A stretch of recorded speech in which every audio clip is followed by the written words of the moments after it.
2019 ఎన్నికల్లో అవునన్నా కాదన్నా బీసీలో ఒక 50% బీసీలు, ఎస్సీలో ఒక 60-70% ఎస్సీలు వైఎస్ఆర్ కాంగ్రెస్ పార్టీకి అండగా నిలిచారు.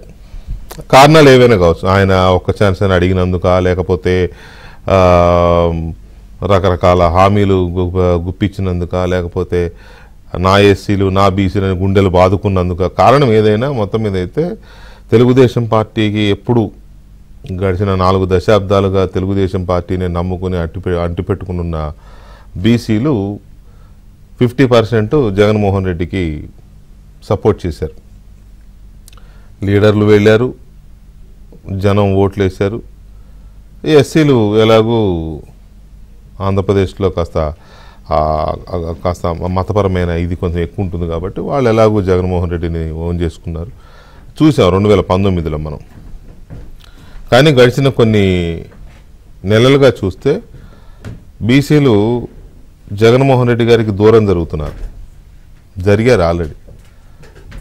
అది ఏ స్థాయిలో దూరం జరిగారంటే ముఖం మీద చెప్పేసి బై చెప్పేసి వెళ్ళిపోయే పరిస్థితికి వెళ్ళిపోయారు.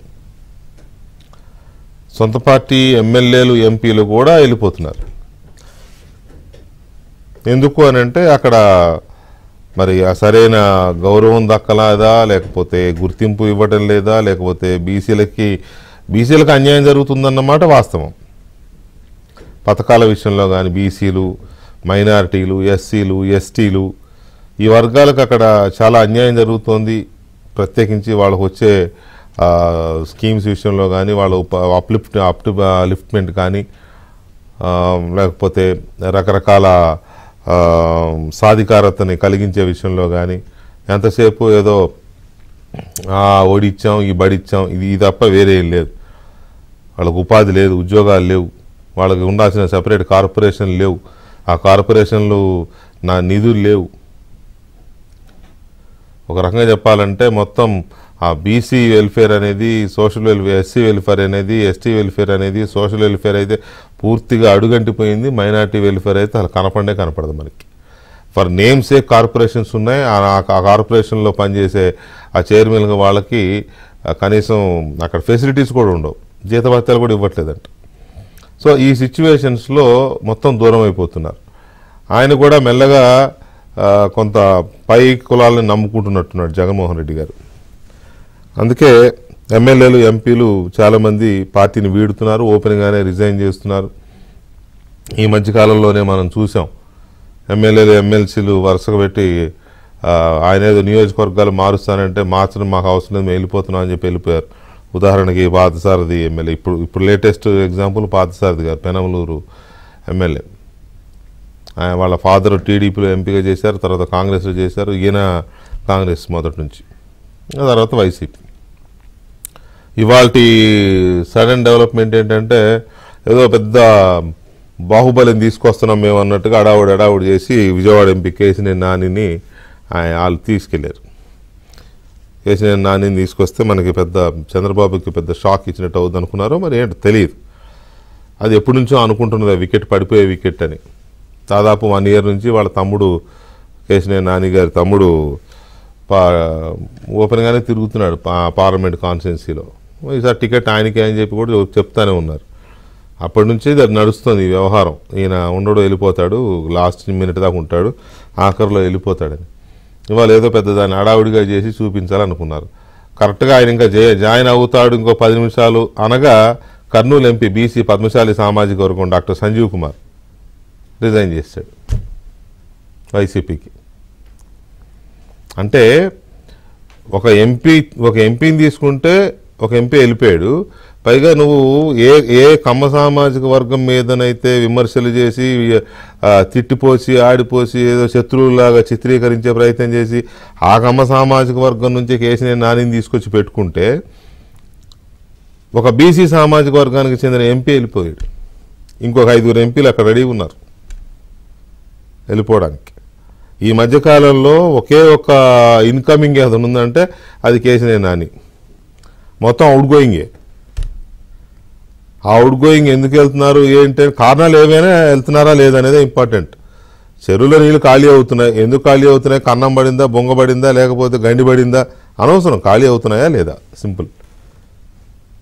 ఎందుకు బీసీలు, ఎస్సీలు, ఎస్టీలు ఎందుకు వెళ్ళిపోతున్నారు అనేది ఒక పాయింట్ అయితే, రెడ్డి సామాజిక వర్గం మెల్లమెల్లగా మొదటి నుంచి కొంచెం ఇప్పుడు అబ్జర్వ్ చేసిన రెడ్డి సామాజిక వర్గంలో ఒక ప్రధానమైన లేయర్ కూడా పూర్తిగా డిజోన్ చేసుకుంది ఇప్పుడు జగన్మోహన్ రెడ్డి గారిని. దానికి కూడా నిదర్శనం ఉంది మనకి. రెడ్డి సామాజిక వర్గ నేతలు వాళ్ళు పార్టీని వదిలేయడము, రిజైన్ చేయడము, వేరే పార్టీలో చేరిపోవడం, ఇవన్నీ జరిగిపోతున్నాయి, మన కళ్ళ ముందే చూస్తున్నాం మనం. సో అందువల్ల ఎందుకు ఈ రకమైన పరిస్థితి వచ్చింది, బీసీలు ఎందుకు వైసీపీని వదిలేస్తున్నారు అనేది ఇది ఒక రకం చెప్పాలంటే అతిపెద్ద పాపులేషన్ ఉన్న బీసీ ఇది దాదాపు అబో 50% ఉండే బీసీలు వైసీపీని వదిలేయగల ప్రధానమైన కారణాలు ఏంటి, రెడ్లు ఎందుకు దూరం అవుతున్నారు, దూరం అయ్యారు, ఆల్రెడీ ఎందుకు దూరం అయ్యారు, జగన్మోహన్ రెడ్డి గారి అవలంబిస్తున్న విధానాలు వీళ్ళని ఎక్కడ హట్ చేస్తున్నాయి అనే అంశాలు మనం చర్చిద్దాం. ఈ చర్చలో మనతో పాల్గొంటున్నారు జీవీ రెడ్డి గారు, తెలుగుదేశం పార్టీ జాతీయ అధికార ప్రతినిధి, అలాగే భారతీయ జనతా పార్టీ మైనార్టీ మోర్చా జాతీయ కార్యదర్శి షేక్ బాజీ గారు, అండ్ భీశెట్టి బాబ్జీ గారు లోక్సత్తా ఆంధ్రప్రదేశ్ అధ్యక్షులు, అండ్ ఉప్పాల లక్ష్మణ్ గారు సీనియర్ జర్నలిస్ట్, రాజకీయ విశ్లేషకులు. ఉప్పాల లక్ష్మణ్ గారు కూడా మనతో జాయిన్ అయ్యారు. లక్ష్మణ్ గారు నమస్కారం. లక్ష్మణ్ గారు మ్యూట్లో ఉన్నారు మీరు. చెప్పండి. నమస్తే. యా లక్ష్మణ్ గారు, ఎందుకు బీసీలో ఈ రకమైన ఒక్కసారిగా వైసీపీని సపోర్ట్ చేసే బీసీలు, అందరు బీసీలు కాకపోవచ్చు కానీ వైసీపీకి మద్దతు ఇచ్చిన బీసీలు, లేకపోతే వైసీపీలో ఉన్న బీసీ నేతల్లో ఒక రకమైన అలజడి ఎందుకు వచ్చింది? అంటే ముఖ్యమంత్రి గారి వైఖరి తప్ప వేరే ఏం కనపడడం లేదు. ఆయన కేవలము ఒక డిక్టేటర్ లాగా వ్యవహరిస్తూ ఆయన పరిపాలన చేసుకుంటూ, ఆయన ఏదో నేను బటన్ నొక్కుతూనే నాకు అందరూ ఓట్లు వేసేస్తారు, జనం నా వైపు ఉన్నారు అనే పద్ధతిలోనే పోతున్నాడు తప్ప, సాయంత్రం అయితేనో పొద్దున అయితేనో ఆయన అపాయింట్మెంట్లు ఇచ్చేది కేవలం ఆయన కోటరీ వాళ్ళకి తప్ప ఇంకా ఎవరికి ఇవ్వడు. ఇవాళ ఇంత గందరగోళం నడుస్తూ ఉన్నది, అభ్యర్థులను మారుస్తున్నారు, చాలా మంది వెళ్ళిపోతున్నారు. ఇంత జరుగుతున్నా కూడా ఆయన మరి సీనియర్ మోస్ట్ నాయకులు ఉన్నారు, మీరు అన్నట్టు బీసీలు ఉన్నారు, ఎవరితో మాట్లాడుతున్నాడు? ఎవరితో మాట్లాడడంలే. ఎవరో రాయబారం వెళ్తారు మధ్యవర్తులు, వాళ్ళు మాట్లాడతారు ఇట్లా చెప్పాడు అని. ఇప్పుడు ఎక్కడైనా నాయకుడు అని ఆయన ఇంటరాక్ట్ అవుతే ఆయన దగ్గర ఏదైనా చెప్పదలుచుకునే అంశాలు ఒంటరిగా చెప్పగలుగుతారు, దానికి సమాధానం వస్తుంది, కొంత సంతృప్తి పడతారు, అసంతృప్తి అనేది తగ్గుతుంది. ఇప్పుడు ఆయన విధానం ఏంటి అనేది ఇప్పుడు ఎవరికి అర్థమైపోతుంది? ఎవరికి అర్థం కాదు. ఆ 10 మంది ఎవరు కలుస్తారో, ఎవరు వెళ్తారో మన అందరికి తెలిసిన పేర్లే అవన్నీ. ఇప్పుడు బీసీ సామాజిక వర్గానికి మా అంశం మనం డిస్కషన్ లో ఉన్నాం కాబట్టి, అసలు ఈ 10 మందిలో ఒక్క బీసీ పార్టీ అంటే ఆయన రోజు కలుసుకునేటువంటి వాళ్ళు 10 మందిలో ఒక్క గుర్తింపు గల బీసీ నాయకుడు ఎవరైనా ఉన్నారా? ఆయన కలుస్తున్నాడా? ఆయన ఏదైనా సమాచారం తీసుకుంటున్నాడా?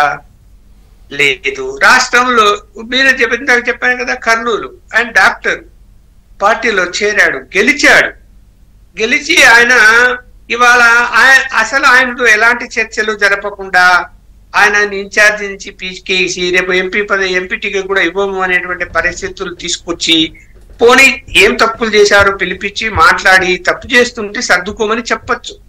అలాంటిది ఏమన్నా చెప్పారా? ఇంటరాక్ట్ అయ్యాడా? ఆయన ఏమన్నా మాట్లాడా? లేదు. మరి నాయకుడు అయిన వాడు అలా ఉన్నప్పుడు, గుర్తింపు లేనప్పుడు పార్టీలో ఉండి గుర్తింపు లేదు, పోనీ ప్రజలకి ఏమైనా మేలు చేస్తాము అని చెప్పుకొని ఏదైనా ముఖ్యమంత్రి గారి దగ్గర నుంచి ఏదైనా పనులు చేయించుకుంటాము అంటే ముఖ్యమంత్రిని కలిసే అవకాశమే లేదు. ఇంకా నామిక వాస్తిగా మేము సర్పంచ్ పదవులు ఇచ్చాము, మండల ప్రెసిడెంట్లు ఇచ్చాము, మున్సిపాలిటీ చైర్మన్లు, అవన్నీ రిజర్వేషన్ల ప్రకారం వచ్చినవి వచ్చినట్టువి తప్ప లోకల్ బాడీస్ లో కూడా రిజర్వేషన్లు బీసీలకు వచ్చినట్టు తప్ప ఎక్కడ ఎక్కువ ప్రోత్సహించారు చెప్పండి. నేను ఒక్కటే ఒక ప్రశ్న వేస్తా. జగన్మోహన్ రెడ్డి గారు ఆయన టీవీ చూడొచ్చు చూడకపోవచ్చు కానీ సోషల్ మీడియాలో వచ్చినప్పుడు చూసుకుంటాడేమో. కడప జిల్లా ప్రొద్దుటూరు మాది, నా ఊరు. 56% మంది బీసీలు, అందులో చేనేత కార్మికులే 45% మంది ఉన్నారు. అవును, ఫేమస్ కదా పొద్దుటూరు. నేను బీసీనే. నేను స్వయంగా జగన్మోహన్ రెడ్డి గారిని కలిసి, అయ్యా బాబు చంద్రబాబు నాయుడు గారు ఇవ్వలేకపోతున్నారు టికెట్, అక్కడ ప్రయత్నం చేశాడు ఆయన, కొన్ని కారణాలు ఉన్నాయి, నువ్వు ధైర్యం చేస్తావు కదా, నీ మాటకు తిరుగుండదు కదా, నువ్వు బీసీకి ఎందుకు ఇవ్వవు ఇక్కడ అని చెప్పి నేను ఆయన ఇంట్లో లోటస్ పాన్లు ఇక్కడ కూర్చొని మాట్లాడాను. ఏమన్నాడు, అది ఎవరు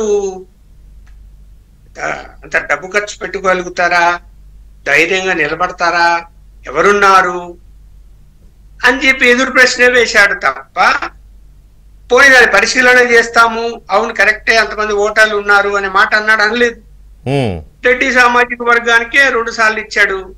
మళ్ళీ ఇప్పుడు కూడా ఆయనకే, ఎంత పెద్ద అవినీతి మూట కట్టుకున్నటువంటి ప్రస్తుత ఎమ్మెల్యే మరి ఇప్పుడైనా సరే బీసీల వాదన చేస్తున్నాడు కదా, మేమంతా బీసీలను దగ్గర తీస్తున్నాం, బీసీలకు ఇస్తున్నామని వైఎస్ఆర్సీపీ వాళ్ళు రోజు పని కట్టుకొని చెప్తున్నారు కదా. ఇప్పుడు పొద్దుటూరులో బీసీకి ఇస్తాడా జగన్మోహన్ రెడ్డి గారు? బీసీకి ఇస్తావా, ఇవ్వవా? Style question. ఎందుకు ఇవ్వవు చెప్పండి, ఎందుకు ఇవ్వరు? స్వాతంత్రం వచ్చినప్పటి నుంచి ఇప్పటి వరకు ప్రధాన రాజకీయ పార్టీలు ఏవి కూడా ప్రొద్దుటూరు నియోజకవర్గంలో బీసీకి టికెట్ ఇవ్వలేదు, ఇన్క్లూడింగ్ తెలుగుదేశం. ఎందుకు? ఫ్యాక్షన్ ఉందేనా? ఫ్యాక్షన్ ఒకప్పుడు ఉండింది, ఓకే, అప్పుడు పరిస్థితులు బట్టి మీరు ఇవ్వలేకపోయారు, రెడ్డి సామాజిక వర్గానికి ఇస్తూ వచ్చారు, నేను అంగీకరిస్తున్నా. ఇప్పుడు ఎక్కడ ఉందండి ఫ్యాక్షన్? ఇంతకాలమైంది ఫ్యాక్షన్ పోయి, అక్కడ ఫ్యాక్షనే లేదు ఇప్పుడు. ఇప్పుడు ఎందుకు భయపడతారు? ఇప్పుడు ఎందుకు ఆర్థికంగా బలమైన వాళ్ళ బీసీలు లేరు? ఒక పొద్దుటూరనే కాదు కదా, ఓవరాల్ గా కూడా అట్లే ఉంది. చెప్పిన ఇప్పుడు వినండి, ఎగ్జాంపుల్ చెప్పాను. మరి ఎందుకు వెంకటగిరి రెడ్డి కూడా సామాజిక వర్గానికి ఇచ్చాడు, అక్కడ బీసీలు లేరా? తర్వాత మంగళగిరి, తర్వాత ఫెడన, ధర్మవరం. ఇప్పుడు నేను ఊరికే చేనేత కార్మికులు అధిక శాతం ఉన్నటువంటి 5-6 నియోజకవర్గ పేర్లే చెప్తున్నా. ఈ 5-6 నియోజకవర్గాల్లో రేపు శాసనసభ ఎన్నికలకు జరిగే వాటిల్లో మీరు బీసీలకు టిక్కెట్లు ఇస్తున్నారా, ఇవ్వలేదా? ఓకే, ఏం చెప్తారు? ఓడిపోతారు, ఓడిపోతే మాకు ఇబ్బంది, ప్రభుత్వం అధికారానికి రావటం, 175 సీట్లలో ఒకవేళ 5 ఇచ్చి 5 ఓడిపోతే ఏంటి? ఆ 5తోనే ప్రభుత్వం వచ్చేస్తున్నది లేదు కదా. 175 సీట్లు నా టార్గెట్ 170. అయినా కాదండి, అయినా గెలిచిన వాళ్ళందరినీ నా ముఖం చూసి గెలిచారు, మీకెవరు ఓట్లేశారని కదా అంటున్నది. అంతా నా వల్ల గెలిచారని చెప్పి అది అహంభావంతో మాట్లాడే మాటలు. అలాగే రఘురామకృష్ణరాజు దగ్గర నుంచి ఈ రోజు వరకు పార్టీలో ధిక్కరించిన వాళ్ళని కానీ, ప్రశ్నించిన వాళ్ళని కానీ, వెళ్ళిపోయిన వాళ్ళని కానీ అందరినీ ఇదే మాట కదా అన్నది. నన్ను చూసి మీరు ఓట్లు వేయించుకున్నారు కాబట్టి మీకెవడేసాడని. ఇప్పుడు మరి ఏమండి బాబుజీ గారు, అతని ముఖం చూడొద్దు, మా ముఖం చూసి ఓట్లు వేయండి అని చాలా మంది ఎమ్మెల్యేలు అడుగుతున్నారు కానీ వాళ్ళు చెప్పుకునేది అయితే అదే కదా. జగన్మోహన్ రెడ్డి గారు, సజ్జల గారు వాళ్ళంతా అదే కదా చెప్పేది. ఇప్పుడు అదే చూస్తే పోతే, అతని ముఖం చూస్తే పోతారని అర్థమైపోయిందండి వీళ్ళకి. సో ఇప్పుడు ఏంటంటే బాబ్జీ గారు మీరు చెప్పండి, ఎందుకు బీసీలు వైసీపీని వీడుతున్నారు? మామూలుగా వీడడం కాదు, ఒక వెల్లువలాగా వెళ్ళిపోతున్నారు. ఇప్పుడు రాజకీయాలు ఎలక్షన్లు వచ్చినప్పుడు కొద్ది శాతం వెళ్తా ఉంటారు, కొద్ది శాతం వస్తూ ఉంటారు, ఇది కామన్ రాజకీయాల్లో. కానీ ఇది వన్ సైడ్ అయిపోయింది, అవుట్ గోయింగ్ ఇన్కమింగ్ లేదు. ఒకే ఒక కమ్మ సామాజిక వర్గానికి చెందిన నానిని తెచ్చుకున్నారు. ఆయనకు అసహ్యం, ఆ కమ్యూనిటీ అంటే, కమ్మ సామాజిక వర్గం అంటే అసహ్యం జగన్మోహన్ రెడ్డి గారికి. మరి గత్యంతరం లేక ఈయన తెచ్చుకున్నారా, ఈయన గత్యంతరం లేక ఇలాడా తర్వాత మాట్లాడదాం. కానీ ఈ వెల్లువలాగా బీసీలు, ఎస్సీలు క్యూ కట్టి వెళ్ళిపోతున్నారు, ఎస్టీలు, మైనార్టీలు కూడా. వై? వెంకటకృష్ణ గారు చాలా మంచి సబ్జెక్టు. ప్యానెల్లో ఉన్న పెద్దలందరికీ ముందు నమస్కారం. మొట్టమొదట బీసీలకు ఆత్మగౌరవం తీసుకొచ్చింది ఎన్టీ రామారావు గారు 1983 నుంచి. నేను రాష్ట్రం అంతా చెప్పను కానీ ఇప్పుడు మన ఈస్ట్ వెస్ట్ గోదావరి నుంచి స్టార్ట్ చేస్తే యనమల రామకృష్ణుడు గారు, దాడి వీరభద్ర గారు, విశాఖపట్నం జిల్లాలో అప్పల నరసింహం గారు, అలాగే మరికి రెడ్డి సత్యనారాయణ గారు చోడవరం, మరి విజయనగరం జిల్లాకు వచ్చేటప్పటికి చొక్కాపు సూర్యనారాయణ, తెంటి జయప్రకాష్, అట్లాగే శ్రీకాకుళంకి వచ్చేటప్పటికి కళా వెంకటరావు గారు, అలాగే ఎర్రనాయుడు గారు, గౌతు శ్యామచంద్ర శివాజీ గారు, అట్లాగే ఇప్పుడు స్పీకర్ తమ్మినేని సీతారాం గారు, ఇలాగ వీళ్ళందరూ బీసీ నాయకులుగా వచ్చింది 1983 నుంచి.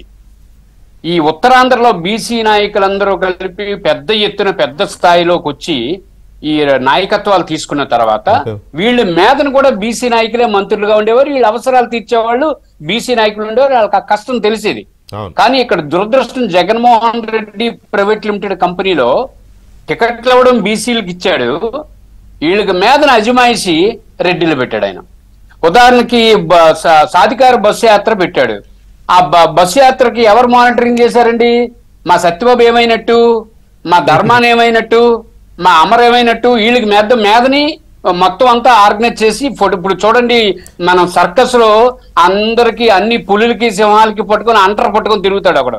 ఆ అంటర్ పట్టుకొని తిరిగినాడు ఎవడైతే ఉంటాడో, అలాగే ఇక్కడ ఏంటంటే మొన్నటి వరకు విజయసాయి రెడ్డి ఉత్తరాంధ్రకి, ఇప్పుడు వైవి సుబ్బారెడ్డి, వీళ్ళతో మాట్లాడాలి తప్ప, లేకపోతే ధనంజయ రెడ్డితో మాట్లాడాలి తప్ప ముఖ్యమంత్రితో మాట్లాడే పరిస్థితి ఈరోజు సీనియర్ మోస్ట్ శాసనసభ్యుడు మంత్రి బొత్స సత్యనారాయణకే లేని పరిస్థితి. మరి వీళ్ళకి ఏ రోజు ఎందుకు ఆత్మగౌరవం దెబ్బతినదు? అయితే ఈ పాటికే అందరూ వెళ్ళిపోవాలి. కారణం ఏంటంటే 2019 ఎన్నికల్లో కేవలం వీళ్ళందరికీ డబ్బిచ్చి, వీళ్ళకి బట్టలు కుట్టించి, వీళ్ళకి టై కట్టి, వీళ్ళకి బూటేసి, కేవలం నమస్కారం పెట్టడం ఒకటే వీళ్ళకి నేర్పించి ఎలక్షన్కి వెళ్ళాడు ఆయన. అనుకోకుండా అన్ని సామాజిక వర్గాలు ఏదో ఒక్క ఛాన్స్ ప్లీజ్ అని అన్నాడు కాబట్టి రాజశేఖర రెడ్డి కొడుకు చంద్రబాబు నాయుడు గారికి అప్పటికే ఎన్ని సంవత్సరాల నుంచి ప్రజలు చూస్తున్నారు, ఒక ఛాన్స్ ఇద్దామని ఇచ్చారు. ఇచ్చిన తర్వాత ఈ కొత్త వింతలన్నీ చూసి వీళ్ళందరికీ కడుపులో రగిలిపోయింది. ఈ రగిలిపోవడంలో కీలకం ఏంటంటే, నాకు తెలిసి ఉత్తరాంధ్రే కాదు రాష్ట్రం మొత్తం మీద ఈ 5 సంవత్సరాల్లో ముఖ్యమంత్రిని నేను 2 సార్లు కలిశాను అని చెప్పారు. శాసనసభ్యులు లేరు, బహుశా ఉంటే 5 ఉంటారు, వాళ్ళు కూడా రెడ్లు అయి ఉంటారు. ఇక మా సత్యబాబుకి తప్పదు కాబట్టి, సత్యబాబు మంచోడు కాదు కాబట్టి, ఒకవేళ దూరం అయిపోతే మామూలుగా ఉండదు కాబట్టి సినిమా, ఆ సత్యబాబుని కూడా లిస్టు చదవడానికి సజ్జల రామకృష్ణారెడ్డి పక్కన ఉంటుండగా సత్యబాబు ఆ కాగితం ఇస్తే ఆ కాగితం చదువుతున్నాడు ప్రెస్ మీట్ లో. మీరు విచిత్రం చూడండి, వెంకటకృష్ణ గారు 8 మంది ఇన్ఛార్జీలు వేస్తే 7 రెడ్లు, అందులో ఒక్క సత్యబాబు ఒక్కడే. అది కూడా సత్యబాబు ఎందుకు? వీళ్ళు చేసిన తప్పులన్నీ నెత్తినేసుకోవడానికి. ఇప్పుడు రేపు మీకు ఒక్కటే ఆలోచించండి సార్, ఉత్తరాంధ్రలో పార్లమెంటుకు పోటీ చేయడానికి క్యాండిడేట్లు లేరు, ఉత్తరాంధ్రలో అసెంబ్లీకి పోటీ చేయడానికి భయపడుతున్నారు. మీరు ఎందాకన్న మాట చెప్తాను, మా ఉత్తరాంధ్రలో ఒక శాసనసభ్యుడు మీటింగ్ పెట్టి మీకు దండం పెడతాను, మీతో నేను చాలా కష్టపడి పనిచేస్తాను, ముఖ్యమంత్రి ముఖం చూసి ఓటేయకండి, నన్ను చూసి ఓటేయండి అని చెప్తున్నాడు. అంటే ఇది రాష్ట్రం అంతా ఆల్రెడీ వర్తిస్తుంది. ఎందుకు చెప్తున్నారు ఈ మాట? పని చేయడం వాస్తవం, జనం కోసం పనిచేశారు వాళ్ళు. కానీ ఇప్పుడు ఈరోజు ఓటు ఎవరిని చూసేస్తారు? తెలంగాణలో మీరు ఏం చేశారు? మీకు గవర్నమెంట్ని తిట్టారు, కేసీఆర్ని తిట్టారు, గవర్నమెంట్ని తిట్లాళ్ళు. ఇక్కడికి వచ్చేటప్పటికి జగన్మోహన్ రెడ్డిని ఏకపక్షంగా తిడుతున్నారు అందరూ. అందుకని ఇప్పుడు దీనికి సమాధానం ఎవరు చెప్తారు? మీరు ఒక్కసారి బాగా లోతుగా వెళ్తే చూడండి, ఒక్క మంత్రి, మున్సిపల్ మంత్రి ఎవడో తెలియదు ఈ రోజు వచ్చి సమీక్ష సమావేశం పెట్టారో లేదో తెలియదు. అట్లాగే విద్యాశాఖ మంత్రి ఒక్కసారి రివ్యూ పెట్టిన పరిష్కారం కోసం రివ్యూ పెట్టిన పరిస్థితి పోలేదు. ఈ రాష్ట్రంలో ఏ శాఖకి ఏ మంత్రి ఎవరు చెప్పలేము వెంకటకృష్ణ గారు. ఇంకా తెలుగుదేశం పార్టీలో ఉన్నప్పుడు, అధికారం ఉన్నప్పుడు ఏ మంత్రి ఏ పోర్ట్ఫోలియో చేశారు ఇప్పుడు చెప్పగలం మనం. ఎందుకంటే వాళ్ళ బ్రాండ్ ఉండిద్ది, వాళ్ళ మార్క్ ఉండిద్ది. ఈ రోజు జిల్లా కలెక్టర్ చెప్పిన, ఇప్పుడు నేనే ఉత్తరాంధ్ర నుంచి రిప్రజెంటేషన్ ఉన్నాను, 1983 నుంచి రాజకీయాల్లో యాక్టివ్ ఉన్నాను. నేను ఉత్తరాంధ్రలో బీసీకి సంబంధించినటువంటి సామాజిక వర్గం నుంచి వచ్చాను. నేను చాలా మంది మంత్రులు చూశాను, ఎమ్మెల్యేలు చూశాను.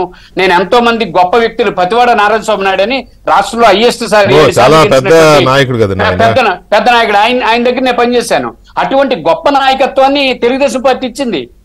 మీరు ఈ రోజు ఎవరికి ఇస్తున్నారు అధికారం? సత్యబాబుని బూచిగా చూపించి, సత్యబాబు వెనకత్ర మానిటరింగ్ కి మీకు వైవి సుబ్బారెడ్డిని పెడితే కింద ఉన్న మనుషులు తెలివి తక్కువలు కాదు కదా. ఈ మధ్య చాలా మంది బహిరంగంగా అడుగుతున్నారు, ఇప్పుడు మీరు అన్ని కూడా అవుట్ గోయింగ్ ఇన్కమింగ్ ఎందుకు లేదంటే కేసునైనా నాని అక్కడ ఉన్నటువంటి పరిస్థితుల్లో తప్పక ఇన్కమింగ్ కానీ, లేకపోతే అంతా అవుట్ గోయింగ్. ఇంకా రేపు మీరు నోటిఫికేషన్ వచ్చేటప్పుడు వచ్చినాటికి మీకు వెంకటకృష్ణ గారి ప్యానల్లో ఉన్న పెద్దలందరికీ ఒక మంచి మాట చెప్తాను. గతంలో మేము చాలా ఎలక్షన్స్ చూసాను. నేను చూసినప్పుడు ఏమంటే గవర్నమెంట్ వస్తుందా రాదా అని అడిగేవారండి ఎవరైనా సరే. ఇప్పుడు ఏమడుగుతున్నారు తెలుసా, ఇది పోతాడా పోరా అని అడుగుతున్నారు. ఇది గొప్ప నిజం. నేను to be frank, it is my practical experience అండి. ఎందుకు పోకపోతే ప్రమాదం అన్న దగ్గరికి వచ్చేసారు. అందుకని ప్రతి ఒక్కరు కూడా చాలా గంభీరంగా ఏమండి పోతుందా లేదా ఇంకానా అంటే అడుగుతున్నారండి. సో ఇప్పుడు రేపు మీకు నోటిఫికేషన్ వచ్చిన తర్వాత ఇంకా మీకు అవుట్ గోయింగ్లు ఎక్కువ ఉంటాయి. ఎందుకు ఒప్పుకుంటారు? ఏ నియోజకవర్గానికి ఏం చేసామని ఒప్పుకుంటారు, ఏ ఎమ్మెల్యే మాట జిల్లా కలెక్టర్ విన్నారని ఒప్పుకుంటారు, ఏ జిల్లా పరిషత్ చైర్మన్ కి నిధులు ఉన్నాయని ఒప్పుకుంటారు, ఏ జిల్లా పరిషత్ చైర్మన్ నియోజకవర్గాల్లో పనులు చేయించారని ఒప్పుకుంటారు. వీళ్ళు ఆత్మగౌరవం దెబ్బతిందా అండి? ఏం చేశారు, ఏం చెప్పారు? ఈ రోజు చంద్రబాబు నాయుడు గారు బొబ్బులు వచ్చారు. వస్తే ఈరోజు ఏం జనాన్ని సమీకరించాల్సిన అవసరం, తండోపతండాలుగా పూర్వం ఎన్టీ రామారావు గారి సభలకు ఎలా వచ్చారో అలా వచ్చేసారు. వాళ్ళే ఆశ్చర్యపోయారు ఆర్గనైజ్ చేస్తున్న వాళ్ళు. ఎందుకు వచ్చింది ఇది? మాకు ఒక తెంటి జయప్రకాష్ అనే ఒక గొప్ప నాయకుడు బీసీల నుంచి ఉండేవాడు. అట్లాగే ఇప్పుడు బీసీ నాయకులు పార్వతీపురం నుంచి ఉన్నారు, బీసీ నాయకులు బొబ్బుల నుంచి ఉన్నారు, బీసీ నాయకులు విజయనగరం, ఎస్కోట, గజపతి నగరం, చీపురుపల్లి, అట్లాగే నిలమర్ల నుంచి ఉన్నారు. అలాగే శ్రీకాకుళం జిల్లాలో కళా వెంకటరాళ్ళు, వీళ్ళందరూ ఈ రోజంతా ఉన్నోళ్లే కదా వీళ్ళంతా. మరి ఈ నాయకులకి అవమానం జరిగితే మాకు కాదా అని కింద ఉన్నోళ్ళు అనుకోరా అండి? వీళ్ళ దగ్గరికి వెళ్తే ఏం చెప్తున్నారు వాళ్ళంతా? గెలిచిన ఎమ్మెల్యేలు, ఇప్పుడు వైఎస్ఆర్సీపీలో గెలిచిన బీసీ నాయకులు, మా దగ్గర ఏం పనులవు, మేమేం చెప్పలేము, మేము వెళ్తే వైవి సుబ్బారెడ్డి దగ్గరికి వెళ్ళాలి, లేకపోతే ధనుంజయ రెడ్డి దగ్గరికి వెళ్ళాలి. ఆ తప్పితే ముఖ్యమంత్రి కదా, ఈ లోపు అవ్వదు అంటే మేము రేణుగుంట వరకు వెళ్ళి వెనక్కి వచ్చేయడమే తప్ప స్వామివారి దర్శనం ఉంటుందని చెప్తున్నారు అందరూ. మరి ఏంటో ఇవాళ మీరు ఎప్పుడు లేని వాళ్ళ మంచి జోరు మీద అంటే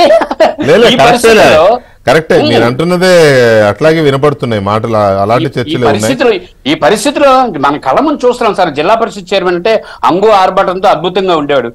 మాకు విజయనగరం జిల్లా చిన్నసీను జిల్లా పరిషత్ చైర్మన్. ఇవి 4 సంవత్సరాల్లో ఏ ఎమ్మెల్యే పర్మిషన్ లేకుండా ఒక కాన్స్టిట్యున్సీకి వెళ్లే పరిస్థితి లేదు. ఎందుకంటే కాన్స్టిట్యున్సీ చుట్టూ బార్డర్ గీస్తారు. వాళ్ళు పర్మిషన్ లేకుండా ఈ జిల్లా పరిషత్ చైర్మన్ వెళ్లే పరిస్థితి లేదు ఎక్కడ. అలాగే రాష్ట్రం అంతా. ఒక్క నిమిషం బాబ్జీ గారు, షేక్ బాజీ గారు నమస్కారం. నమస్కారం వెంకటకృష్ణ గారు. షేక్ బాజీ గారు, మైనార్టీలు కూడా చాలా కీలకమైన ఇది కదా, ఈ బీసీ సెక్షన్ లో మైనార్టీల పాత్ర కూడా చాలా కీలకమైన పాత్ర పోషిస్తారు. ఎందుకు ఒక్కసారిగా బీసీల్లో ఈ అలజడి కనబడుతోంది, మైనార్టీలో కూడా ఒక రకమైన అభద్రత కనబడుతోంది, వాళ్ళు కూడా మెల్లమెల్లగా వైసీపీకి దూరం అవుతున్న పరిస్థితి ఎందుకు వచ్చింది ఈ సిచ్యువేషను?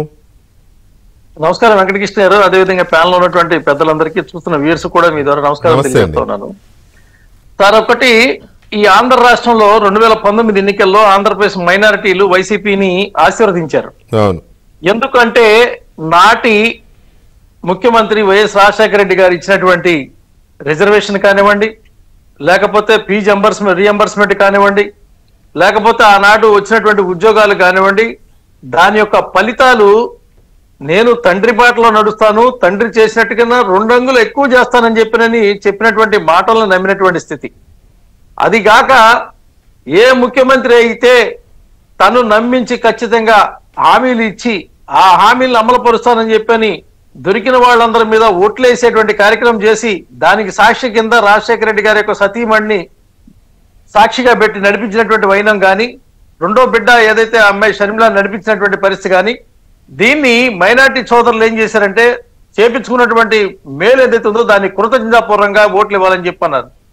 ఎన్నికల్లో చెప్పినటువంటి అబద్ధపు హామీలు ఏవైతే ఉన్నాయో, దుల్హన్ స్కీము, ఆ స్కీమ్ నేను ఎక్కువ చేస్తానని చెప్పని అమౌంట్ అప్పటికి ఇస్తున్నటువంటి 50,000ని ₹1,00,000 చేస్తానని చెప్పినటువంటి మాట కానీ, విదేశీ విద్య ఏదైతే ఉందో దాన్ని 15 లక్షల్ని పెంచుతానని చెప్పినటువంటి మాట కానీ, అదే విధంగా సప్లాన్ ఒకటి అమలు చేస్తాను, వేలాది కోట్ల రూపాయలు ఇస్తానని చెప్పినటువంటి మాట కానీ, అదే విధంగా మౌల్వీలు మౌజన్లు వాళ్ళు ఉండటానికి ఇళ్ళు, వాళ్ళు చనిపోతే ఇన్సూరెన్సులు, వాళ్ళ కుటుంబాలకి అండగా నిలబడతానని చెప్పిన మాటలు కానీ, ఇవన్నీ కూడా నిలువున మైనార్టీ సమాజాన్ని అబద్ధాలతో ముంచారని 4.5 ఏళ్ల తర్వాత తెలిసింది వెంకటకృష్ణ గారు. ఫలితంగా ఈ రోజున అన్ని సమాజాలను ఎలా మోసం చేశారో, మెజారిటీ సమాజం ఈ రాష్ట్రంలో దాదాపు 13 పార్లమెంట్ లో బలోపేతమైనటువంటి మైనార్టీ సమాజం, దాదాపు 66 నియోజకవర్గాల్లో బలాన్ని చేపించగలిగినటువంటి మైనార్టీ సమాజాన్ని ఒక్క 2-3 మాటలతో అడ్డగోలుగా మోసం చేశారనేటువంటి వాస్తవం కళ్ళు తెరిచేసరికి 4.5 ఏళ్లు పూర్తయిపోయిందండి. అందుకు ఈ రోజున ఈ పార్టీకి ఎందుకు మనం మేలు చేశామా, ఇతను తండ్రి రూపంలో ఉన్నటువంటి నిజమైనటువంటి సేవకుడు కాదు. ఆ తండ్రి చెప్పినటువంటి మాటలు అమలు చేసేటువంటి మాటల ముఖ్యమంత్రి కాదు. మాట మడిమ వెనక తిప్పగలిగేటువంటి అబద్ధాల ముఖ్యమంత్రి అని తెలుసుకునేసరికి కాలం ముగిసిపోయింది. ఈ రోజున ఇక ఈ పుట్టిలో ఉంటే ఉన్న పొరుగు కూడా పోతుంది. ఇలాంటి వ్యక్తిని నమ్మితే మాకు ఉన్నటువంటి భవిష్యత్తు నాశనం అవుతుంది. మా బిడ్డల భవిష్యత్తు తరాలు ఏవి కూడా నమ్మదగినటువంటి వ్యక్తి కాదని ఈ రోజున బయటకు వెళ్ళేటువంటి పరిస్థితికి సిద్ధమయ్యారు వెంకటకృష్ణ గారు. దాని ఫలితంగానే ఈ రోజున మైనార్టీ నాయకులు కూడా ఎక్కడ వాళ్ళు అక్కడ నిశ్శబ్ద విప్లవంగా ఉన్నటువంటి స్థితి. ఈ ప్రభుత్వం మారాలి. ఈ నమ్మించి వంచినటువంటి మాటలు, ఎన్నికల సమయంలో చెప్పినటువంటి మాటలకి ఎన్నికల తర్వాత చేసినటువంటి చేతలకి పొంతలేనటువంటి విధానం, ఈ రోజున ఏదైతే ఎపీజ్మెంట్ పాలిటిక్స్ చేయాలనేటువంటి ప్రయత్నం చేయడం కోసం నమ్మిస్తున్నటువంటి మాటలు ఏవైతుందో అది వాస్తవాలు కాదు. రాష్ట్రంలో ఇవ్వాల్సినటువంటి కేంద్రం నుంచి వస్తున్నటువంటి నయీ రోష్ని గాని, నయీ మంజిల్ గాని, సీకోవర్ కమావో గాని, పడావో పరదేశీ గాని అనేకమైనటువంటి పథకాలు మొత్తం ఒక్క పథకం కూడా ఆంధ్రప్రదేశ్ రాష్ట్రంలోకి రానివ్వకుండా చేసి వాళ్ళకు వస్తున్నటువంటి నిధులు మొత్తం కూడా పక్కదారి పట్టించి తన సొంత పథకాలకి డైవర్షన్ చేసుకున్నటువంటి పరిస్థితి జరిగినటువంటి స్థితి. ఈ రోజున ఇస్తానటువంటి ఇళ్లు కానీ, చేస్తానటువంటి ఇన్సూరెన్స్లు కానీ, ఆదుకుంటున్నటువంటి పథకాలు కానీ, సంక్షేమాలు కానీ కనుమరుగైపోయినాయి. గత ప్రభుత్వ హయాంలో అనేక సంక్షేమ పథకాలు ఉండేయండి. ఏదైతే దుకాణం మకాన్ కానీ, లేకపోతే ప్రతి సంక్షేమ పథకం 10,000 రూపాయలు ఇవ్వడం కానీ, డోక్రా స్థానంలో డోమా గ్రూపులు కానీ అనేక పథకాలు ఉండేవి.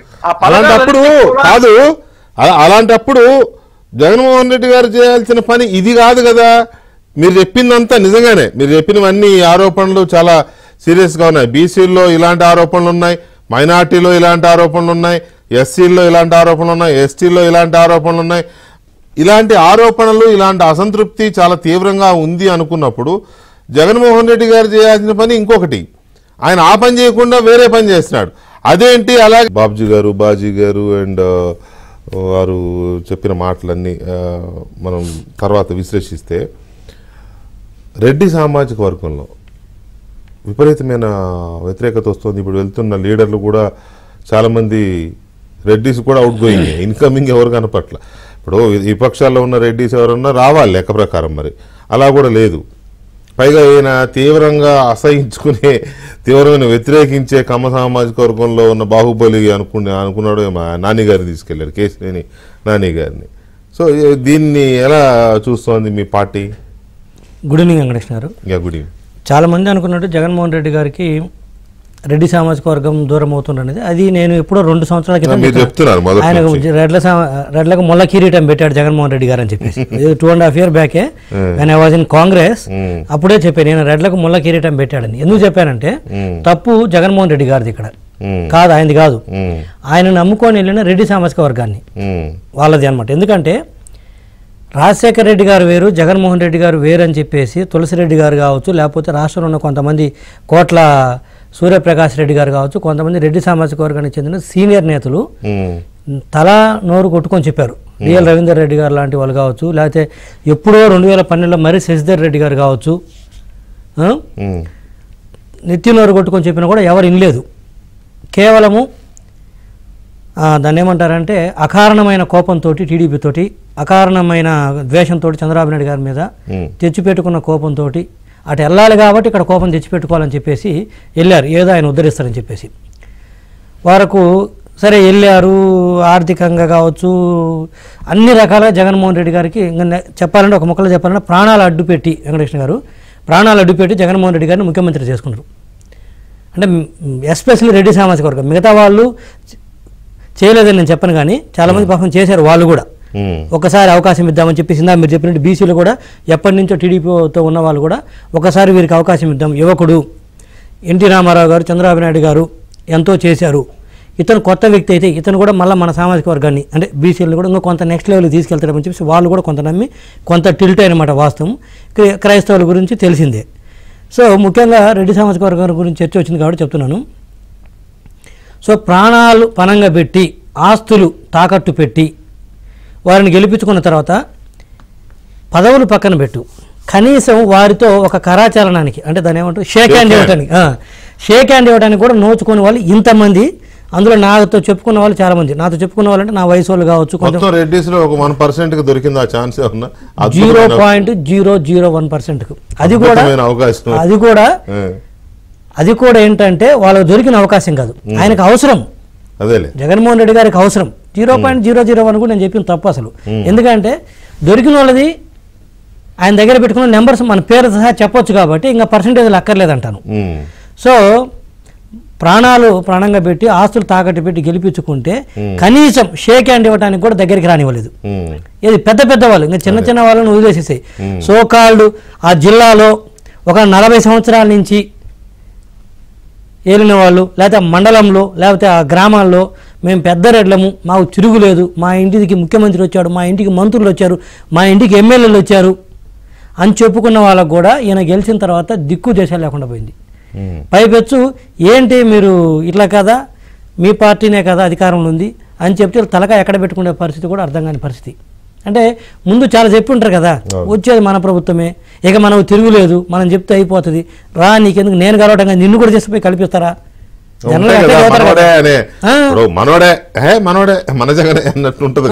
మీరు వెళ్ళటమే కదా, వాళ్ళు కలిసేది చాలా ఈజీ, నేను కూడా మిమ్మల్ని తీసుకెళ్తాను అన్న వాళ్ళకి వాళ్ళని తీసుకెళ్లడం పక్కన పెట్టి వీళ్ళకే దిక్కు లేదు. పోనీ వీళ్ళు అక్కడికి వెళ్ళడం కాదు, వారు జగన్మోహన్ రెడ్డి గారు నియోజకవర్గాల పర్యటనకు వచ్చినా, ఇంక్లూడింగ్ పులివెందులకు వచ్చినా కూడా కలవడానికి దిక్కు చేసేలేదు. సో ఇది పరిస్థితి. సో నేను ఎప్పుడో చెప్పాను, ఈ సామాజిక వర్గానికైనా ముళ్ళ కిరీటం పెట్టాడు, పోనీ మిగతా వాళ్ళకి ఏమైనా చేశాడా అంటే అదేదో అంటారు, విషయం వీక్ అయినప్పుడు పబ్లిసిటీ పీకులో ఉంటుందంట. అట్లా ఎవరికి చేసింది ఏమి లేకపోగా మిగతా వాళ్ళకి నా ఎస్సీలు, నా బీసీలు, నా ఎస్టీలు అని చెప్పేసి ఉట్టి డొల్ల స్లోగన్స్, పనికొచ్చే స్లోగన్స్ లేదు, పనికొచ్చే స్లోగన్స్ కాదు అవి. ఎందుకంటే నువ్వు నిజంగా చేస్తే నా జగన్మోహన్ రెడ్డిని వాళ్ళు చెప్పుకోవాలి, నువ్వేంటి నా ఎస్సీలు, నా ఎస్టీలు, నా బీసీలు నువ్వు చెప్పుకునేది? ఏదైనా పెడితే కడుపు నిండుతుంది, పెట్టకుండా ఊరక మాటలతో కడుపు నిండుతుంది అంటారు కదా. నువ్వు ఉత్తమ మాటలతో కడుపు నిండదా, ఏదైనా పెట్టాలంటారు. అట్లా పెట్టకుండా ఉట్టిగా మాటలు చెప్తే ఎన్ని రోజులు నమ్ముతారు? మొదటి సంవత్సరం నమ్మారు, 2వ సంవత్సరం నమ్మారు, 3వ సంవత్సరం నమ్మారు, 4వ సంవత్సరం ఊశారు, 5వ సంవత్సరం ఇందాక ఆయన కరెక్ట్ చెప్పారు, లక్ష్మణ్ గారు కాదు బాజీ గారు, ఈ ప్రభుత్వం మారుతుంది అనేది వదిలేసి నిజంగా వారు చెప్పింది 100% కరెక్ట్. ఈరోజు ప్రతి గ్రామం సార్ మీరు చెప్పింది కరెక్ట్, ఉత్తరాంధ్ర నుంచి రాయలసీమ వరకు కూడా ఎప్పుడు పోతాడు ఇతను అంటే, పోతాడు ఇన్ ద సెన్స్ ఎప్పుడు ఓడిపోతాడు ఇతను, ఎప్పుడు పడిపోతుంది నిజంగా కోరుకుంటున్నారు సార్. జనరల్గా ఓ ప్రభుత్వం రావాలని కోరుకుంటారు, లేదా ఓడిపోవాలని కోరుకుంటారు, ప్రభుత్వం అంటారు. అలాంటిది వ్యక్తి మీద వచ్చే పరిస్థితి వచ్చింది. ఎందుకంటే ఎవరికి న్యాయం చేసింది లేదు, మొత్తం హోల్సేల్గా తనే. వ్యక్తి కూడా కాదు, ఈరోజు బీసీల కార్పొరేషన్స్ అని చెప్పేసి ఎన్నో, అంటే నెంబర్ కూడా గుర్తు పెట్టుకోలేనన్ని కార్పొరేషన్లు ఫామ్ చేశాడు. ఏ బీసీ కార్పొరేషన్లు అయినా సరే, ఏ మెంబర్కైనా సరే ఒక ఆఫీస్ ఉందా, ఒక డోర్ నెంబర్ ఉందా, కనీసం డోర్ నెంబర్లు ఉన్నాయా, ఒక కుర్చీ ఉందా, ఒక స్టిక్కర్ మాత్రం ఉంది, కారు మీద వేసుకుని తిరుగు. అది ఎవరి కారు? ప్రభుత్వం ఇచ్చిన కారు కాదు, నీ కారే నీ డ్రైవరే. స్టిక్కర్ కూడా నువ్వే ప్రింట్ చేయించుకో, ఎందుకంటే జీవో వచ్చారు కాబట్టి సార్ అంతే. సో ఇలా వేసుకొని తిరిగితే ఈరోజు ఏమైంది, బీసీ ఎక్కడన్నా ఒక కాపులకు కానీ బీసీలకు కానీ ఏదన్నా అంటే నవరత్నాలు అంటారు. అది రెగ్యులర్గా ఉండే స్కీమ్స్ స్వామి, నువ్వు కాదు మేము కాదు, అంత ముందు కూడా ఉన్నవి. జనానికి అర్థమైందా? అర్థమైంది కాబట్టి తప్ప అవన్నీ పాతవే, ఇంకా మేమున్నప్పుడు ఉన్నాయి, అంతకుముందు కిరణ్ కుమార్ రెడ్డి గారు ముఖ్యమంత్రి గారు ఉన్నప్పుడు ఉన్నది, అంతకుముందు రాజశేఖర రెడ్డి గారు ఉన్నప్పుడు ఉన్నవి, అంతకుముందు చంద్రబాబు నాయుడు గారు ఉన్నప్పుడు ఉన్నవి. ఆ ధరల ప్రకారము వచ్చే ఇంకాన్ని బట్టి మేము ఉన్నప్పుడు 70 రూపాయలు పెన్షన్ ఉండేది, టీడీపీ ఉన్నప్పుడు 70 రూపాయలు పెన్షన్ ఉండేది వెంకటకృష్ణ గారు. తర్వాత రాజశేఖర రెడ్డి గారు వచ్చి దాన్ని 200 చేశాడు. మేము 10 రెట్లు పెంచి దాన్ని 2000 రూపాయలు చేశాము. ఇప్పుడు ఈయన ముఖ్య మూలికి ఈ 5 సంవత్సరాలు 1000 రూపాయలు పెంచాడు. సో నేనేమంటానంటే పెరుగుతున్న ధరల ప్రకారం, వస్తున్న ఆదాయం ప్రకారం పెరిగినాయి 4,000 ఈ వెల్ఫేర్ స్కీమ్సే తప్పితే ఈయన కొత్తగా ఉద్ధరించింది ఏం లేదంటాను. దానికి ఆ కొత్తగా ఉద్ధరించకపోయినా కూడా నేను బీసీలకు చేశాను, ఎస్టీలకు చేశానని చెప్పుకుంటాడు తప్పితే ఎక్కడ కూడా చేసింది లేదు. సో నేనేమంటే ఈరోజు ఎప్పుడు ఈయన ఓడిపోతారా, ఎప్పుడు దిగుతారా, ఇంకోటి కూడా భయపడుతుండ్రు. ఓడిపోవడమే కాదు, జనరల్గా ఎంతవరకు కోరుకుంటారంటే ఓడిపోవడం వరకు కోరుకుంటారు. ఇంకా భయం ఏంటంటే మళ్ళా కూడా ఆయన రాకూడదు 29లో కూడా అన్నట్టుగా ఉంది. రెండో విషయానికి వస్తాను. ఈరోజు మీరు అన్నారు అందరూ వెళ్ళిపోతున్నారు. ఈరోజు కర్నూలు ఎంపీ కావచ్చు, మొన్న వంశీకృష్ణ గారు కావచ్చు, లేకపోతే పార్థసారథి గారు కావచ్చు, రామచంద్ర గారు కావచ్చు, చాలా మంది. రేపు సంక్రాంతి తర్వాత రేపు అమావాస్య, యాక్చువల్గా అదే ధనుర్మాసం అమావాస్య రేపు అమావాస్య. మరి ఈరోజు కేసీఆర్ గారు నాన్నగారు ఎలా అమావాస్య ముందు రోజు ఎట్ట చేరారో నాకు అర్థం కావాలి. పార్టీ వీళ్ళ అదృష్టం ఈయన దరిద్రం కాదు అది, వాళ్ళ దరిద్రం. అంటే ఎంత కాకపోయినా కూడా నేను షాక్ అసలు. వాళ్ళ దరిద్రం లేకపోతే అల్లే ఉంటాయి. నాన్నగారు మరీ అమావాస్యకు ముందు చేరారంటేనే అదే అంటారు చూడ.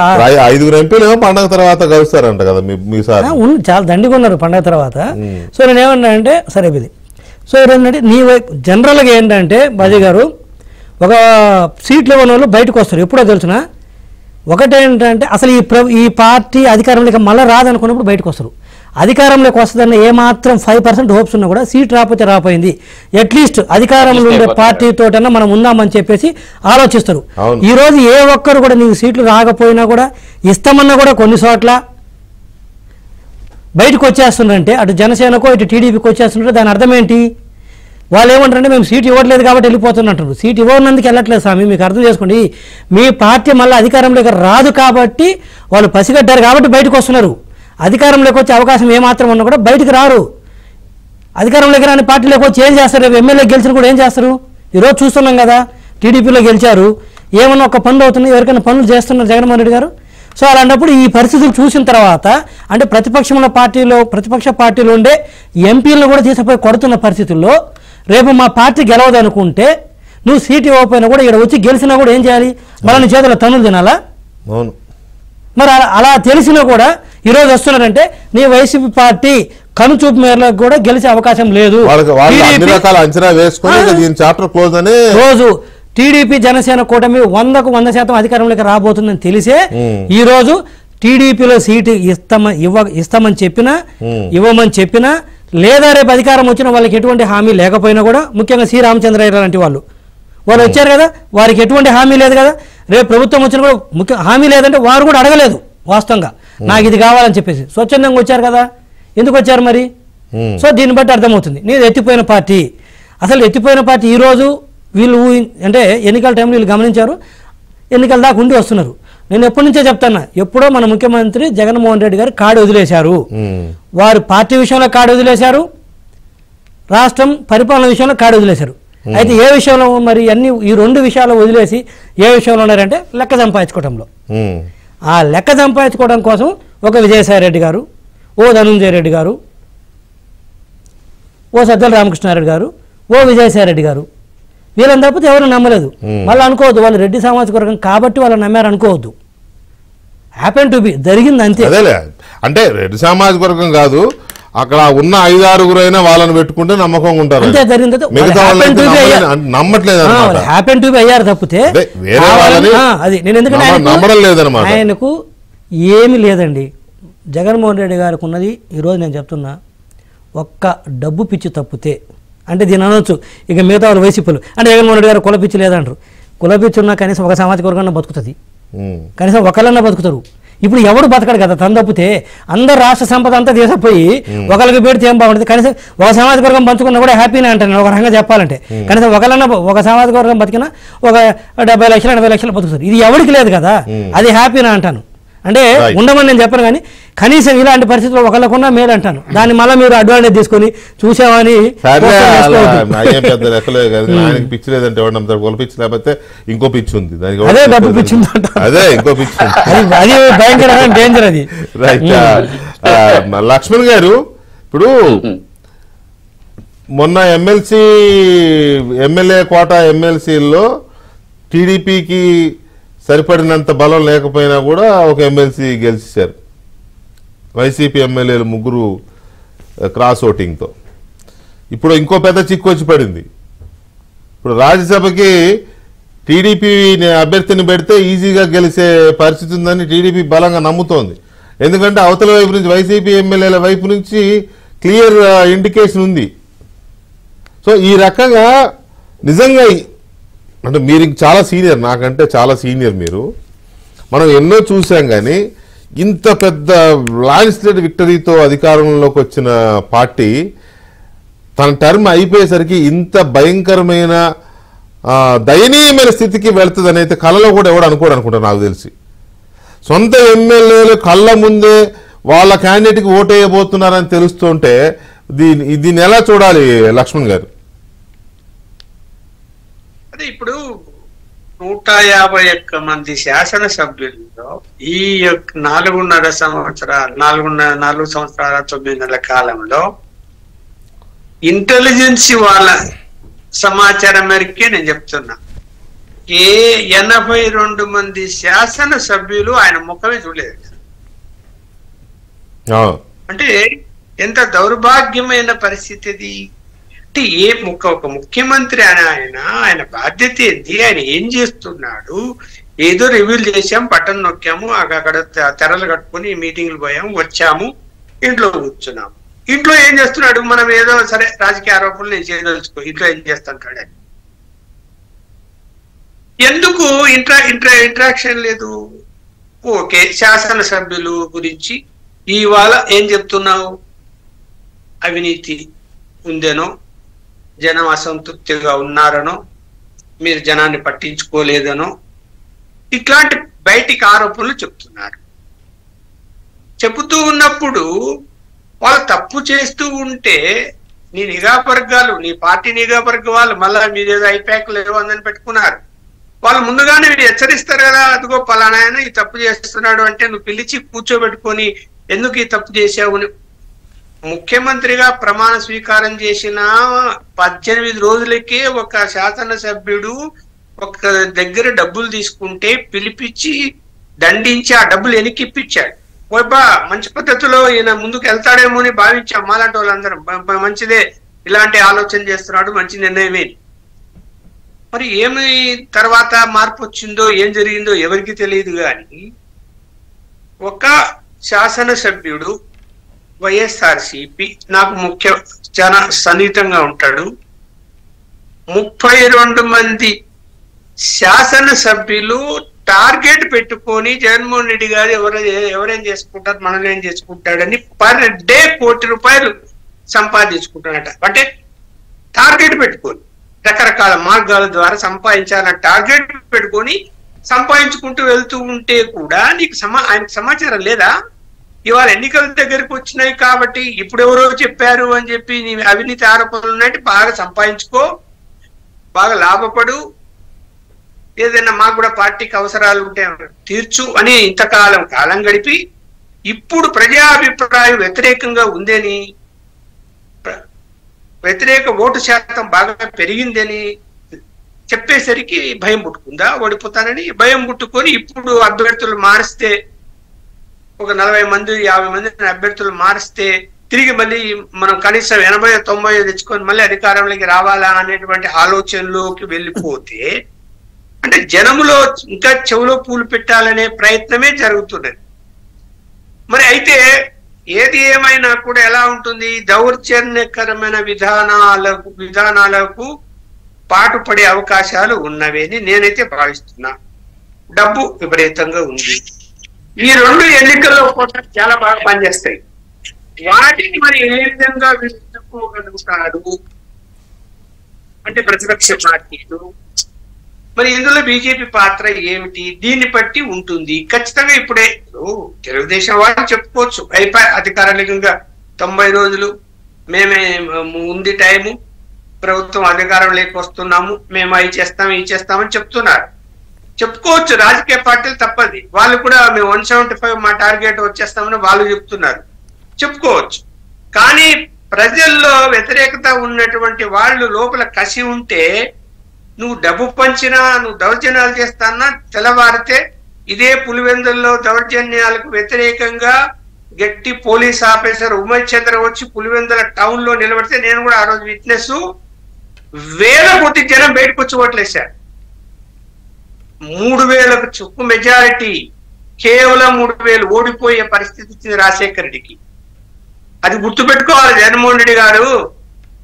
అంత సులభం కాదు. ప్రజల్లో వ్యతిరేకత వస్తే నా డబ్బుతో నేను కొనగలుగుతాను, నేను దౌర్జన్యాలను అరికట్టి దొంగ ఓట్లు వేసుకుంటాను, లేదా దొంగ ఓట్లను రీసైక్లింగ్ చేసుకుంటాను, ఇవన్నీ ఒకప్పుడు కల్చర్. ఇవాళ జనం తిరుగుబాటు ఎవరు ఏమీ చేయలేరు. మీరు మంచితనంతో సాధించుకోవాలి. అది లేదు, అది ఏమి కనపడడం లేదు. అసలు ఒక పులివెందుల పట్టణానికి నువ్వు తెరలు కట్టుకొని నీ నియోజకవర్గానికి నువ్వు వెళ్ళి అక్కడ ఎవరైనా సామాన్య ప్రజల్ని గాని ముఖ్యమైన నాయకులు గాని నిన్ను కలవడానికి అపాయింట్మెంట్ లేవు కదా, నిన్ను కలవడానికి అవకాశమే లేదు కదా. నువ్వేమి ముఖ్యమంత్రి నాకు అర్థం కాదు. నీ నియోజకవర్గంలో ఎప్పుడో కాదు చూస్తున్నావు కదా ఇతర రాష్ట్రాల్లో ముఖ్యమంత్రులు ఎలా ఉంటారు, ఎలా పనిచేస్తున్నారో. సరే కేసీఆర్ మొన్నట్లాగా అలాగే చేశారు. ఆయన ఇప్పుడు ఎక్కడ కూర్చున్నాడో మీరు చూసే ఉంటుంది, మీకు తెలిసే ఉంది. ఇప్పుడు ఈ అదే ఇతర రాష్ట్రాల్లో చూడు ముఖ్యమంత్రులు ఎలా పనిచేస్తున్నారు, వాళ్ళ పర్ఫార్మెన్స్ ఏంటని. మీరు ప్రజా వ్యతిరేకతను ఎవరు ఎక్కువ పెంచారు? నువ్వు ఓకే సంక్షేమ కార్యక్రమాలు ఇస్తున్నావు, ప్రజల్ని ఆర్థికంగా ఇబ్బందులు పాలు కాకుండా కొన్ని పేద వర్గాన్ని ఆదుకుంటున్నావు, దానివల్ల కొనుగోలు శక్తి పెరుగుతుంది, దానివల్ల జీడిపి పెరుగుతుంది, బాగానే ఉన్నాయి. బట్ దోపిడీ, ఒక ఆయన ఎవరో ఇల్లు కట్టుకుంటే ఆ దారిలో పోతున్న ఎమ్మెల్యే బ్రహ్మాండంగా ఇల్లు కట్టుకుంటే ఎవరు ఇట్లా పిలువు అని చెప్పి ఆ ఇల్లు నాకు ఇచ్చేయి అని తీసేసుకుంటూ ఉంటే చూస్తూ ముఖ్యమంత్రిగా మీ ఎమ్మెల్యే. మరి ఏంటి అంటే ఇక్కడ ఈ ప్రజల యొక్క భూములు, ప్రజల యొక్క డబ్బులు, సొమ్ములు, ఆస్తులు మేము లాగేసుకొని కూర్చుంటామని చెప్పి తయారవుతుంటే ఎంత అవినీతికరమైన, ఇంత అవినీతి నేను ఎప్పుడు చూడలేదు. శాసనసభ్యుల్లో ఉంటారు ఎవరో ఒకరో ఏదో సంపాదించుకున్న వాళ్ళని కాంట్రాక్ట్ వర్కులు చేసుకుంటారు, అది కాదు. అరే పోలీస్ స్టేషన్లకు మామూలు, ఎంఆర్ఓ ఆఫీసులకు మామూలు, రిజిస్ట్రేషన్ ఆఫీసులో మామూలు. ఇంత అవినీతి జరిగితే చంద్రబాబు ముఖ్యమంత్రి గారికి తెలియకుండా ఉందా? తెలియకుండా ఎందుకు ఉంటుంది, కానీ ఎక్కడో చోట మరి కొంత ఇది వదిలేయాలని వదిలేశారా ఏంటి, పోతే జనమే కదా. అదే నా పాయింట్ కూడా అదే. బాబ్జీ గారు ఇందాక బాజీ గారు చెప్పినా, ఇప్పుడు లక్ష్మణ్ గారు చెప్పినా, అంతకుముందు మీరు చెప్పినా, ప్రజలకి అన్యాయం జరిగింది, బీసీలకు అన్యాయం జరిగింది, ప్రత్యేకించి ఎస్సీలకి, ఎస్టీలకి, మైనార్టీలకి అందరికీ అన్యాయం జరిగింది. అంతకు ముందున్న స్కీములన్నీ రద్దు అయిపోయినాయి. ఏదో కొత్త పేర్లు పెట్టి పాత వాటిని కొంత ఇచ్చేసినా మొత్తం స్కీములు అలాట్ కాలేదు. బీసీలకు గుర్తింపు లేదు, ఎస్సీలకు, ఎస్టీలకు, మైనార్టీలకు గుర్తింపు లేదు, అవమానాలు తప్ప, దాడులు, రక్షణ లేదు. ఇవన్నీ ఉన్నాయి కదా. ఇప్పుడు మీరు అందరు చెప్పిన ఆరోపణలు ఇవే కదా, అసంతృప్తి ఆరోపణంతో ఇవే కదా. అలాంటప్పుడు బీసీ ఓటర్లని, ఎస్సీ ఓటర్లని, ఎస్టీ ఓటర్లని, మైనార్టీ ఓటర్లని కదా కన్విన్స్ చేసుకోవాలి, వాళ్ళని కదా నచ్చ చెప్పుకోవాలి, ఓటర్ని కదా మార్చాల్సింది. నువ్వేదో ఒక అభ్యర్థిని మారిస్తే ఓటర్లు మారిపోతారా? నువ్వు పెట్టిన కొత్త అభ్యర్థిని చూసి ఇవన్నీ మర్చిపోయి మమ్మల్ని కొడితే కొట్టాడు, మమ్మల్ని తిడితే తిట్టాడు, మమ్మల్ని చంపితే చంపాడు, మా ఇంటి ముందు శవాన్ని పడేసాడని పాపం ఆయనకేం తెలిసిన ఓట్లేసేస్తారా? అంటే ఆయనకి ఇప్పుడు పెద్దలు ఇప్పటి వరకు మాట్లాడినట్టు ఆయనకి ఏంటంటే డబ్బులతో ప్రజాస్వామ్య వ్యవస్థని తన గుప్పుట్లోకి తెచ్చుకోవచ్చని బలమైనటువంటి నమ్మకం ఉందండి వికే గారు. అన్నిటికీ ఏమంటే నేను డబ్బులు ఇస్తున్నాను, ఆ డబ్బులు ఇచ్చిన లిస్టులు నా దగ్గర ఉన్నాయి అనుకుంటున్నారు. కానీ వాస్తవానికి ఇప్పుడు రాష్ట్రంలో పరిస్థితి అంటే గ్రామీణ ప్రాంతాల్లో మేము తిరుగుతూ ఉంటాం, రెగ్యులర్ గా అన్ని రకాల మనుషులతో మాట్లాడుతాం. వికే గారు మాట్లాడితే ఏం చెప్తున్నారు, గ్రామీణ ప్రాంతాల్లో తీసుకున్నాడు తీసుకోలేనాడు ఇద్దరు తిడుతున్నారు. తీసుకున్నాడిని ఒరే నువ్వెందుకు తీసుకుంటున్నావు కదా. నేనే చెప్తానండి, మీకు క్లియర్ గా చెప్తాను. మా ఇంట్లో ఒక పని మనిషి ఉంది, ఆవిడ ఒక విజయనగరంకి పక్క నుంచి ఒక గ్రామీణ ప్రాంతం నుంచి వస్తుంది. నేను మా పని మనిషిని అడిగాను, బంగారమ్మ నీకు ఇల్లు వచ్చిందా అని. వచ్చింది బాబు అని అన్నది. అమ్మఒడి పడుతుందా అని అన్నాను, పడుతుంది బాబు అని అన్నది. కాపు నేస్తం వచ్చిందా అన్నాను, వచ్చింది బాబు అని అన్నది. ఓటు ఎవరికి వేస్తా అంటే చంద్రబాబు నాయుడుకి అని చెప్పింది. ఎందుకు చంద్రబాబు నాయుడుకి ఇస్తావని అంటే చెప్తుంది, నేను ఆటో ఎక్కి మా ఊర్లోంచి విజయనగరం వచ్చి తిరిగి మా ఇంటికి వెళ్ళే వరకు ఎవడు చూసినా జగన్మోహన్ రెడ్డిని తిడుతున్నాడు బాబు అని చెప్తుంది. సరే నువ్వు డబ్బులు తీసుకుంటున్నావు కదా ఏంటి అంటే, ఊర్లో కుర్రోళ్ళందరూ కలిపి విపరీతమైన తాగుబోతులు అయిపోయారు, గంజాయి తాగేస్తున్నారు, మందు తాగేస్తున్నారు, రాత్రులు ఆడపిల్లలు శుభ్రంగా పడుకోలేని పరిస్థితి గ్రామీణ ప్రాంతంలో ఉందని చెప్పారు వెంకటకృష్ణ. రియల్ పాయింట్ ఇది, దీన్ని మీరందరూ గమనించాలి. ఇంత కుర్రోడు అంత కుర్రోడు అంత పెద్ద కుర్రోడు తాగుబోతులు అయిపోయారు, తిరుగుబోతులు అయిపోయారు, ఉపాధి లేదు. స్థిరంగా కూర్చొని ఏ కుర్రోడన్నా మనం 2 నిమిషాలు మాట్లాడితే వాడు బయోడేటా చెప్పే పరిస్థితులు లేరు వెంకటకృష్ణ గారు.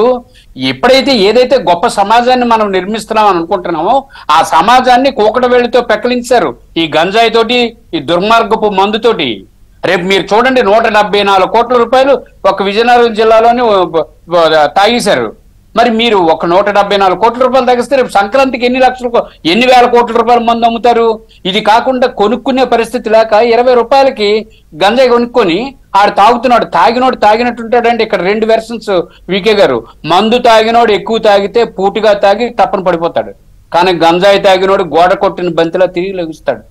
ఆడికి తల్లి చెల్లి పక్కోడు ఎదురింటోడు ముందింటోడు అన్నయ్య బావ ఎవడు కనిపించడు. ఆడు ఏం చేస్తాడు ఆడికి తెలుసు. మృగోలాగా అరికట్టలేకపోతుంది కదా పోలీసు యంత్రాంగం, అరికట్టలేకపోతుంది కదా రాష్ట్ర ప్రభుత్వం, అరికట్టలేకపోతుంది కదా రాజకీయ వ్యవస్థ. మీరు ఏం చేయగలుగుతారు? మీరు ఏ రకమైన డెమోక్రసీని మీరు నిర్మించారు? మాట్లాడితే డబ్బులు ఇచ్చామనా? ఈ డబ్బులు కాదు కదా, గ్రామీణ ప్రాంతంలో తగలబడిపోతా ఉంది. ఆ తగలబడిపోతున్న దానికి ఎందుకు కారణమో ప్రజలు గమనించారు, గుర్తించారు. డబ్బులు తీసుకుంటున్నారు, తీసుకున్నా సరే వాళ్ళు వేద్దామని అనుకోవట్లేదు. తీసుకున్నాడు తీసుకోలేనట్టు తిడుతున్నాడు. ఇంకొక మాట కూడా మీతో చెప్పాలి. మీ ఇల్లు నా ఇల్లు పక్క పక్కన ఉంటుంది గ్రామీణ ప్రాంతాల్లో. నా ఇంట్లో 4 స్కీములు ఉంటాయి, మీ ఇంట్లో 2 స్కీములు ఉంటాయి. మీకు ఎనిమి నేను కాదు, జగన్మోహన్ రెడ్డి. ఎందుకు బాబ్జీ ఇంట్లో 4 ఉన్నాయని? గ్రామీణ ప్రాంతాల్లో ఆ రకమైనటువంటి లడాయి ఉంటది. ఇప్పుడు అవన్నీ సెంట్రలైజ్, అవన్నీ కూడా ఇప్పుడు చర్చలోకి వచ్చాయి గ్రామీణ ప్రాంతాల్లో. మా అన్నిటికన్నా నేనేమంటుంది, ఉపాధి లేదు, పరిశ్రమలు లేవు, కొత్త పరిశ్రమలు రావు, ఉన్న పరిశ్రమలు తెరవరు. ఇప్పుడు చూడండి రాష్ట్రంలో ఎంత దారుణమైన పరిస్థితి. 104, 108 నోటీస్ ఇచ్చారు. అంగన్వాడీ వాళ్ళు రోడ్డు మీద ఉన్నారు. మరి మీరేమని పారిశుద్ధ్య కార్మికులు ఎంత దారుణం అండి వెంకటకృష్ణ గారు. తెల్లవారితే పండుగ పెట్టుకొని పాపం అల్లుడిని పిలుచుకుంటారు, కూతుర్ని పిలుచుకుంటారు, మనవరాలకు బట్టలు తీసుకోవాలి, వాళ్ళు రోడ్డు మీద ఉన్నారు. కనీసం కర్టసీ ఉండాలండి జగన్మోహన్ రెడ్డి గారికి. కనీసం మాట్లాడే ప్రయత్నం చేశాడండి ముఖ్యమంత్రి. ఏంటండి ఇది? ఎంత దారుణమైన పరిస్థితి అండి ఇది. ఒక పక్క ఇలా జరుగుతూ ఉంటే మరొక పక్క 512 జీవోని తీసుకొని వచ్చి నువ్వేమని 26 జిల్లాల్లో కొత్తగా ట్రిబ్యునల్స్ పెట్టి టైటిల్ డీడ్ గ్యారంటీ యాక్ట్ తీసుకొస్తావా? వెంకటకృష్ణ గారు నేను ఇద్దరు కలిపి గుద్దులాడుకుంటే మన ఇద్దరమే హైకోర్టుకి వెళ్ళాలి తప్ప మున్సిపల్ మేజిస్ట్రేట్ కోర్టుకి వెళ్ళమా? అదే కదా. ఇప్పటికే రెవెన్యూలోని మీకు ఒక్కసారి ఒక అరంగల్లో గాని పట్టాదారు పాస్ పుస్తకంలో కానీ పేరు మార్చాలంటే 2 జతల చెప్పులు అరిగిపోతాయి, డబ్బులు ఇచ్చి కూడా. మీరేం చేసింది? గవర్నమెంట్ రీసర్వే అని పెట్టింది. రీసర్వేలోనే నా భూమికి వెంకటకృష్ణ గారి పేరు రాశారు. ఇప్పుడు నేను రిజిస్ట్రేషన్ ఆఫీస్కి వెళ్తే ఏం చెప్తున్నారు రెవెన్యూ వాళ్ళు, ఎంఆర్ వాళ్ళు? వెంకటకృష్ణ గారిని తీసుకురండి, ఆయన నా భూమి కాదని రాసి వాళ్ళు అంటున్నారు. మీరు రాసిస్తారండి? అలాగా నేను ఎందుకు రాసిస్తాను అని అడుగుతారు. మీరు తప్పెవరు చేశారు? గవర్నమెంట్ సర్వే వాళ్ళు. ఒక్క నిమిషం బాబు గారు, ఈ బీసీలు, మైనారిటీలు, ఎస్సీలు, ఎస్టీలు ఎందుకు వైసీపీని పక్కన పెట్టేసి వెళ్ళిపోతున్నారు దూరంగా అనేది చర్చిస్తున్నాం మనం. ఆ పాయింట్తో పాటు కేసినేని నాని ఎగ్జిట్, టీడీపీలో ఎగ్జిట్, వైసీపీలో ఎంట్రీ, దీన్ని తెలుగుదేశం పార్టీ ఎలా చూస్తోంది?